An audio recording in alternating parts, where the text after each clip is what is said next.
हिमाचल प्रदेश में अब जनहित के कार्यों के लिए सरकार को सुप्रीम कोर्ट जाने की जरूरत नहीं, क्योंकि अब सुप्रीम कोर्ट के द्वारा FCA के केस मामले में आदेश में बदलाव दिया गया है। ढालपुर में पत्रकार वार्ता को संबोधित करते हुए हिमाचल प्रदेश कांग्रेस कमेटी के प्रवक्ता राजीव किमटा ने कहा कि साल 2019 में सुप्रीम कोर्ट के द्वारा ही आदेश जारी किया गया था कि वन भूमि के हस्तांतरण के हर मामले को सुप्रीम कोर्ट में लाना होगा। ऐसे में प्रदेश की कांग्रेस सरकार के द्वारा इस बारे में सुप्रीम कोर्ट में एक याचिका दायर की गई थी और अब उस याचिका पर सुप्रीम कोर्ट ने अपना फैसला दिया है।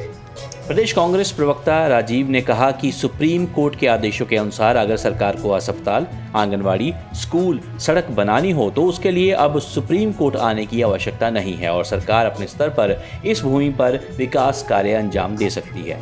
ऐसे में अब विकास कार्यों को तेजी मिलेगी। हिमाचल प्रदेश के ऊना जिले में स्थित राजकीय वरिष्ठ माध्यमिक पाठशाला बरवाई में मंगलवार को 18 NCC कैडेट्स को A प्रमाण पत्र दिए गए। बताते चले कि बरवाई स्कूल में NCC ट्रुप 155 है, जो कि commanding officer 6 HP independent company Una के द्वारा संचालित है। ये NCC आर्मी विंग ट्रुप है। 18 NCC कैडेट्स ने 2 साल NCC ट्रेनिंग प्राप्त की। उसके बाद अधिकतर कैंडिडेट्स ने NCC A परीक्षा A ग्रेड में पास की है। मनोहर लाल शर्मा प्रधानाचार्य ने सभी NCC कैडेट्स को A प्रमाण पत्र दिए और उनको भविष्य में देश सेवा के लिए प्रेरित किया। कोरिया के सियोल पर आगामी माह में अंतर्राष्ट्रीय मास्टर एथलीट की प्रतियोगिता आयोजित की जाएगी। वहीं इस एथलीट प्रतियोगिता के लिए हिमाचल प्रदेश से मास्टर एथलीट हेम सिंह का चयन किया गया है।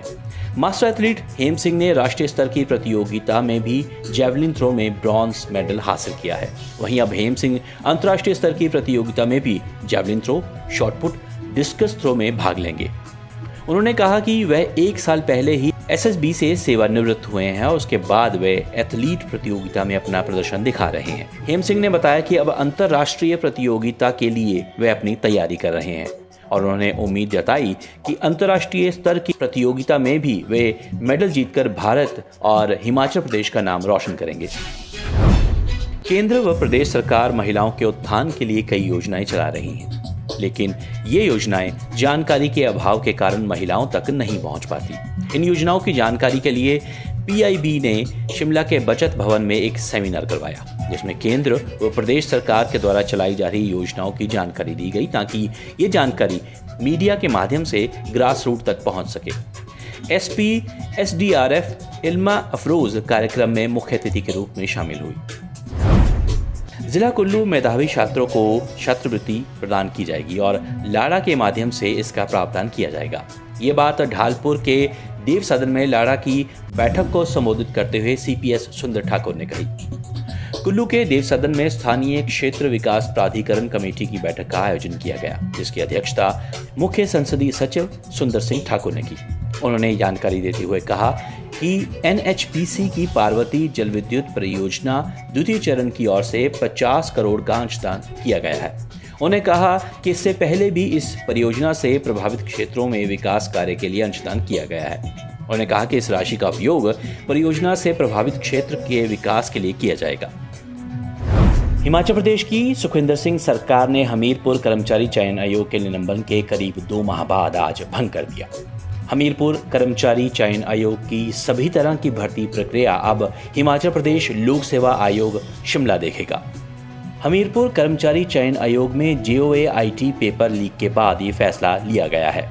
मुख्यमंत्री सुखविंदर सिंह सुक्खू ने कहा कि पिछले 3 साल से हमीरपुर कर्मचारी चयन आयोग में भर्तियों में भारी धांधली हुई और लाखों में पेपर लीक किए गए। उन्होंने कहा कि अभी इस मामले की जांच चल रही है और जो भी कर्मचारी इसमें संलिप्त पाए जाएंगे उनके ऊपर कार्रवाई की जाएगी।